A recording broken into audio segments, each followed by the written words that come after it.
This conference will now be recorded. Hi, welcome to How to Create an FSA ID. My name is Christina Winstead. I'm the Assistant Director for Outreach at the Washington Student Achievement Council. I work with the 12th year campaign. This video is a part of a series for Financial Aid Advising Day to help you understand the financial aid process so that you can apply and maximize your financial aid. Our whole goal is to make sure you have all the supports you need on how to apply for financial aid because you'll be doing this in October. So one of the first steps is going to be to create an FSA ID. Now today, our video is a little different. Our previous videos, we've talked about financial aid as an umbrella, and we've talked about the FAFSA and the WAFSA as a financial aid application. Today's video is very specific to the FAFSA because the FSA ID is a federal process and it's related to the FAFSA itself.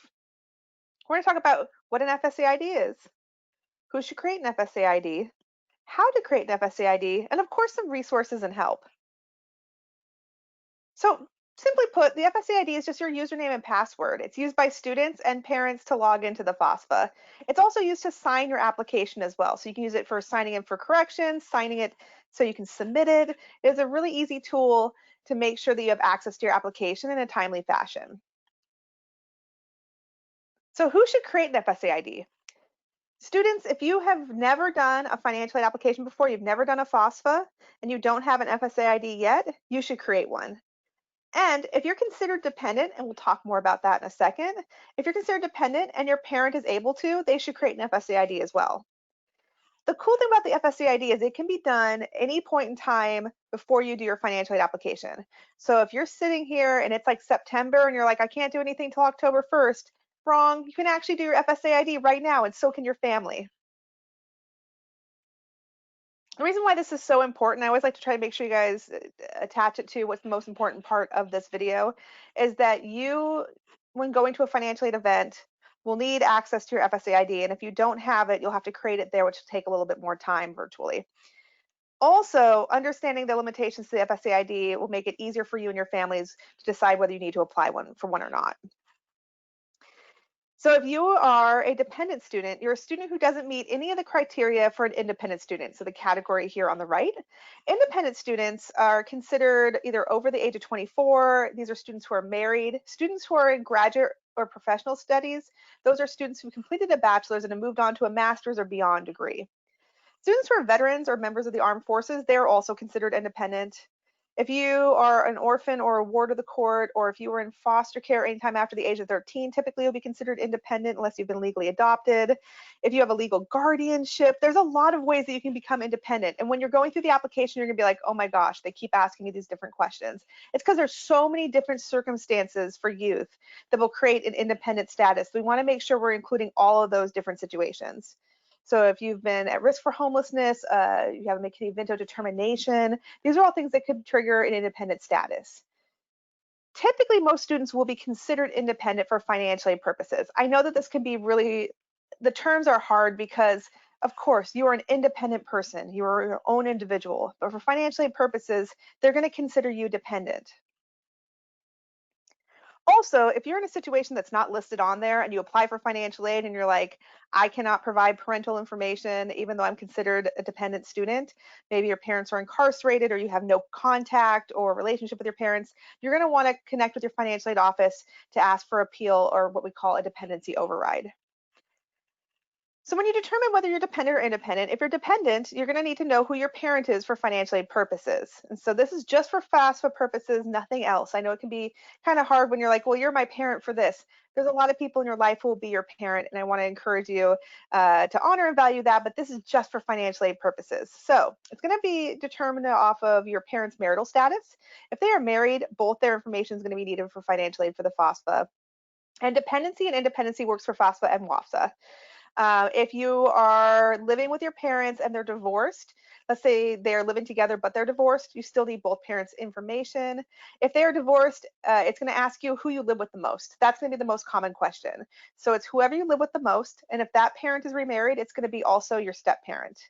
People who are not considered parents are people like your grandparents, if you have foster parents, if you're in a legal guardianship, things like that. They will not be considered your parent for financial aid purposes and you won't have to provide financial information on them.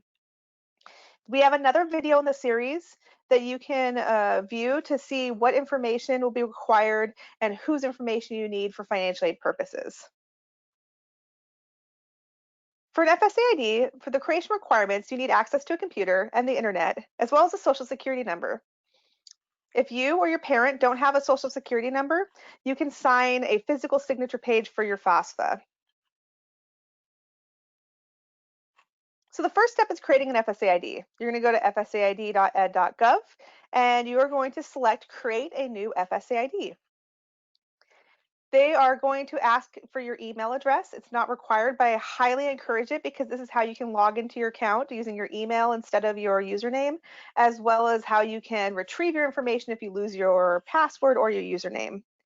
Your username, I would not use personal info. I would not use your name and your birthday and things like that. It can be anything you want as long as no one else is using it. But if you put personal identifying information in your username, it can be a little concerning because then that's pieces of your personal information that someone can have if they're trying to hack your account. So I would not use personal information in your username.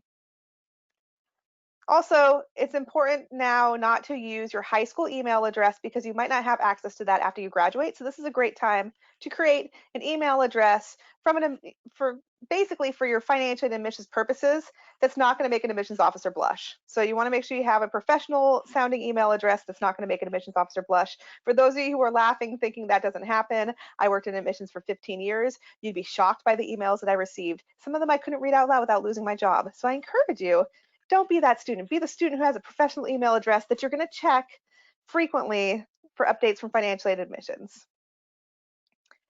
Now it's going to ask you for personal identifying information. This is going to be things like your social, your name, and your birthday. You don't want to share these things with other people. This document is a federal process. They're going to be asking for your social lot, but this is not something you want to share with other people. Make sure that you have your social security card. This is a great time to double check that everything's listed correctly on your social security card, but you also want your social security card to match what you're entering into the system because they're going to match it to the social security database to verify your identity. So you're not going to use any nicknames in here or preferred names. This is going to be what's legally listed on your social security card. If you're changing your name legally, a new identity, you want to make sure that as soon as you're done with that, if you've already applied for financial aid, to reach out to the college that you're going to, and as soon as your social security card comes in, you can update it. So then you can provide profile information. This is going to be more general information for you, but at the same time, it's also going to verify that information so that you can use it, like your mobile phone and your email address. You want to go slow and steady in this process to create your application, both the FSA ID and doing your FAFSA itself. If you do something wrong in this process, put in the wrong SOCH, misspell your name, things like that, it takes a long time to update those things. So you want to do it slow and steady. Accuracy is key. This is not a race. So then you're going to create some challenge questions as well as select some. Two of the questions on here are going to be questions you select. Two of them are going to be questions that you create, and then you're going to have the answers to those to be able to get back into your account if you get locked out. That's why I encourage you, verify your email address and your email, and you won't have to go through this process. Make sure that you write down the answers to these questions in your FSA ID worksheet, which you'll have access to after this video. It's one of your resources for this chapter. The reason why we encourage you to write down these things, it's going to be asking you things like, what is your favorite ... Favorite things change. My favorite TV show at the beginning of this year is different than the TV show that I love near and dear to my heart at the end of the year. Things like that. So you want to write down your answers just in case things change. Then you're going to agree to the terms and services. So view everything, make sure everything looks good. Is it all accurate? This is your last time to check before you submit.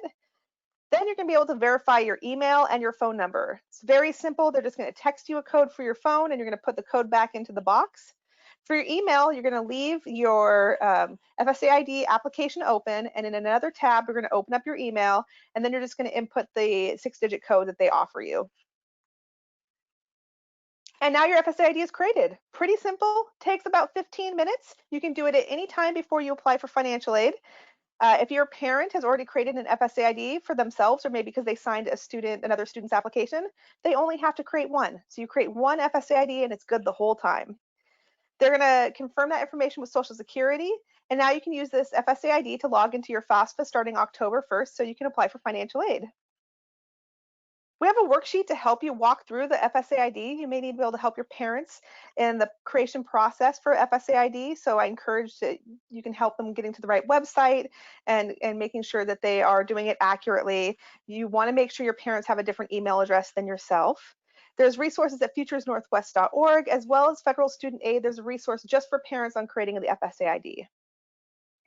If you need more help, we've got Otter. Otter is our texting service. You can text us 24 hours a day, 7 days a week for more information about financial aid. So if you have a question that you need answered, oh my gosh, it's like midnight and you just woke up because you have a financial aid question, or maybe you haven't gone to sleep yet because financial aid's keeping you up, you just text us and you'll get an answer back. Thank you so much for joining us. If you have more questions, please let us know. Go out there and get your FSA ID.